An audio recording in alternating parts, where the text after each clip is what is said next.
So I received a gift. Bill Fivav sent me his own personal labeled non-mint error coins, and we're going to take a look at these in this video.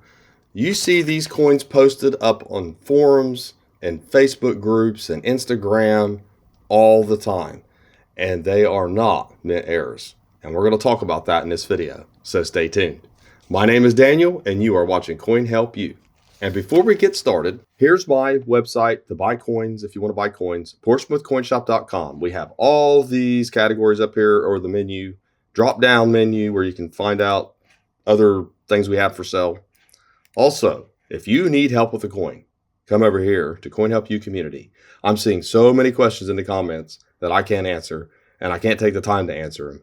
But I come over here to CoinHelpu Community every evening and sometimes during the day, and I'll try to answer questions and help you out over here on CoinHelpu Community.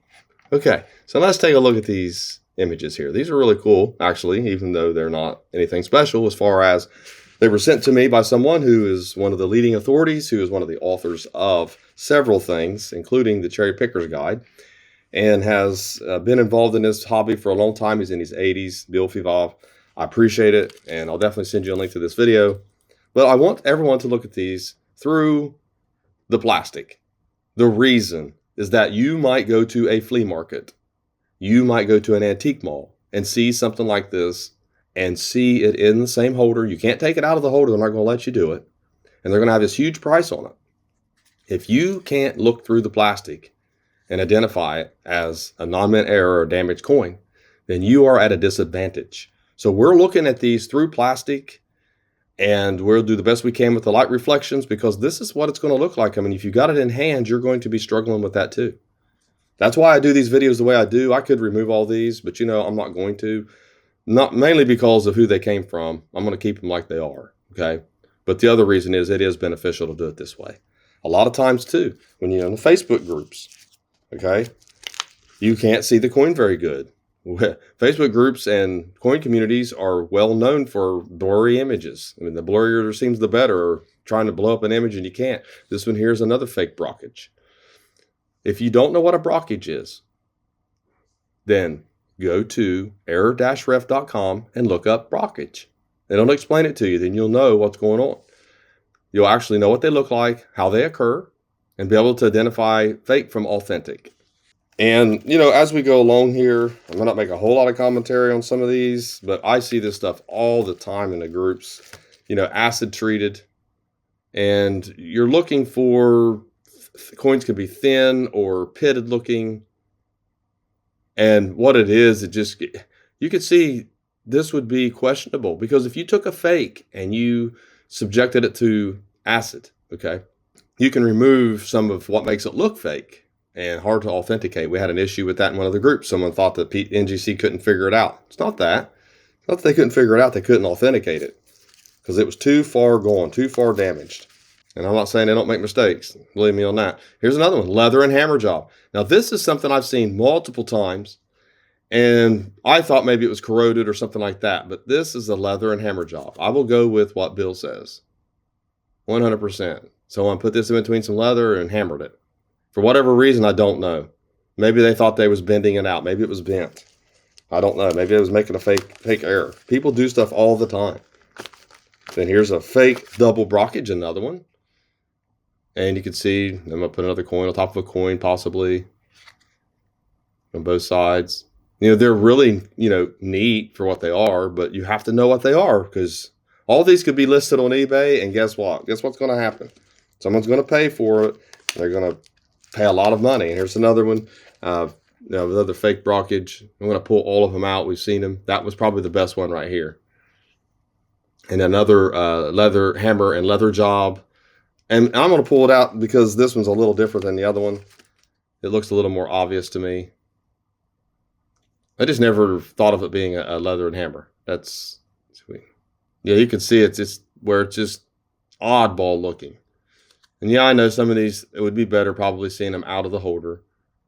But when you're looking, you need to be able to see it through filters.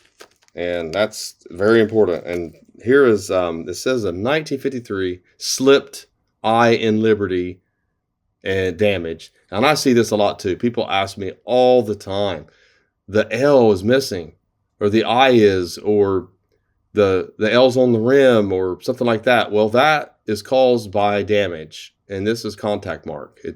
See, what happens is a contact mark or another coin or some object can slide against this, move the metal, and then the coin circulates for years. Well, it wears it down. It makes it look like it's part of the design or something happened to the eye during the minting process. If you get a BU coin like this, and it comes right out of the mint bag, and it looks like that, and there's no slide marks or scrape marks, maybe it is something. You just never, that's what it would have to be. Not a circulated coin that's got plenty of circulation. And then here's another example. This is not a silver penny. People make this mistake. It's plated, and you have to weigh it. Okay, it's done outside the mint. You have to weigh it. That's important. There's there's a counterfeit double strike. This is another thing we see a lot. And you can see this one I've seen before. So this one's made by more than one. This is more than one that these have been made. This is a little more of a worn one. Looks like it might have even circulated. But yeah, see, it's not what they look like. If you want to know what a multiple strike is, go to air-ref.com, look it up. I've got it on my website too. Here we go. This is called a sewer cent. Now, is it left in the sewer? Is that what that means? Not a whole lot. Not really sure, but you can definitely tell that's damaged. But people try to describe coins. I can't go by a description. I have to see the coin. This doesn't happen during the minting process. It's not what you call a uniface strike. That's the only thing it's closest to. You can look up uniface strike on air-ref.com. Uniface strike, when something gets in between one of the dies and doesn't strike one side of the coin, the other side struck. But you can see with this side, that something happened to the coin. The rim's upturned. That doesn't happen during the minting process. That's the main thing people don't realize. A lot of people want you to tell them, how's it damaged? It's not important if it don't happen during the minting process. When you come to someone who's trying to help 20 and 30 people a day with their coins, it is not beneficial or good time management to explain to everyone how something is damaged. So we do a lot of copy paste. But we can tell you it didn't happen during the minting process. That should be good enough. And then maybe you can start thinking of some hammers and vices and things like that and see if maybe you can figure out how it was made. This here says reverse is ground off. Yep. And then it circulated probably, or someone polished it down. Believe me, you can take polishing compounds and all that, and you can make them look smooth as a baby's bottom. I'm telling you right now, people do hobo nickels all the time. It's a thing. It doesn't matter how nice it looks and how good it looks, or how perfect it looks. This is not mint made. It's 1947. Not really an explanation on this one. Oh, it's a fake off-center. Interesting. See a little bit better there. It's just fake off-center. Oh, fake misaligned die. This one would fool a lot of people. So you have to look at, the details, see what happened. Really, I'll tell you, looks like it was artificially removed because, see, the reason, if it was actually misaligned, it would be missing some of the date, not this part. See what I mean? You'd still see the in God we trust and all that because it's just off-center this way. You'd be missing on the right side if it was, misaligned like this. So I see it. Yep. Sometimes you gotta think outside the box a little bit. You gotta think a little bit. I would recommend anyone who finds a different coin in their collection or in their change or anything like that, I recommend thinking of it as damaged first. Prove it's not damaged first by looking at the minting process and learning that. Always go with it's damaged first and then move yourself up from there. Don't jump to conclusions. Don't put your cart before your horse. Ask about grading and how much it's worth. Here's another. It says it's a fake double strike, and yes, and there's a lot of these here. Just easy to do. If you got other coins and vices and hammers and all kinds of things like that, you can make all kinds of odd-looking coins. I have a couple videos where I made some fake stuff. This another fake multi-strike one. We'll look at that one. It's a lucky penny, not a bicycle sides, or not a bicycle edge. Okay. So this is a lucky penny. It was in one of those, lucky round holders. And that's what it looks like. This is something that's posted often. Can you see it? It looks like it's encased, or it was encased. That was in one of those lucky penny things, the little aluminum Lucky pennies, you see, it's surrounded the whole cent, has lucky or has a name of a business or something. I think I've sold them before. That's what happens. That's what happens to the edge of them. So you know that this is a damaged coin when it looks like that. Just make sure everybody can see that really well. You see what it does to the rim, especially over here on the right side. Then we have obverse and reverse damage. Not really sure about the damage here. Oh, okay, yeah. You can see the scratches. A lot of people ask that's die crack or die break or partial clip or something like that. It's not. There's definitely damage there. And you know, one side of a coin can be damaged, the other side's not. But usually it's both sides if it's something that's really been, really hit the coin hard. And this is also, it just says fake. I'm not sure. Someone scrawled fake on it. Not really sure what's fake about it. It's just someone trying to make a hammer coin or something. Oh, and here we go. Acid treated. This is another thing. You know, you see acid date coins. People use Nicodate. This one here was acid treated, trying to reveal the date. It's a 5 cent. Don't think acid can't affect the coin. It can. Most certainly can. It cause all kinds of issues. You can weigh it, you can magnets, you can do whatever you want to do, but bottom line is, here's another one. When you put acid on a coin, this is one of them that I see so much post. So many times this is posted in the groups. It's thinner because of the acid. It weighs less, but you were missing metal. That's the reason. And see, once you see these often enough, they have a certain look to them. You just know what they are. I've seen them so many times, I just already know. And I just put acid treated or chemical altered, which is probably the best way of describing it. And I don't say nothing else. Not because I don't want to converse with someone, but man, I'm going through in 20 and 30 posts a day. You're trying to help people in emails. And like I said, I don't like the emails. I don't like the phone calls because I need to see the coin. Really need to see a really good image of the coin. Really, some of the stuff you need to see in hand. You're a disadvantage online trying to help people because you're going to get it wrong sometimes because its images are not going to be exactly right. And so many things can happen. And sometime you're going to be wrong sometimes. This is a bogus 42/43. I can't really tell exactly. This is another thing. People alter coins. Yeah, you can see where someone's kind of damaged the 3 at the bottom. Anything to make it look similar so that someone who's not knowledgeable will think, oh, it's got to be one. It's a real 43 cent wartime, but someone altered the 3 to make it look like it's a 42/43. Here's some more. Maybe since this is lighter than the copper and easier to see, but this is also what they call an obverse, the fake obverse and reverse brockage. Since this is a lighter coin, maybe we'll be able to see the details better. So you can see some of the design of another coin, the rim of another coin. Yeah, so someone used a cent to make this. But this would fool so many people. I mean, people see this stuff. They post it all the time in the groups. People have been playing with coins for a long time. You might not have done it. Your grandpa might not have done it, but somebody did it and fooled somebody. So we got another acid treated. We have the double off-centered kill. Someone actually sold this as looks like they sold it as a actual mint error. So it says double for Bisher with off-center creel. Yeah, this is fake as can be. Not a mint error at all. And someone actually sold it as a mint error. Wow. Don't have any comments on it, does he? No? Didn't write anything on it. See, that's why I'm not taking them out of the holders and all that. It's just history.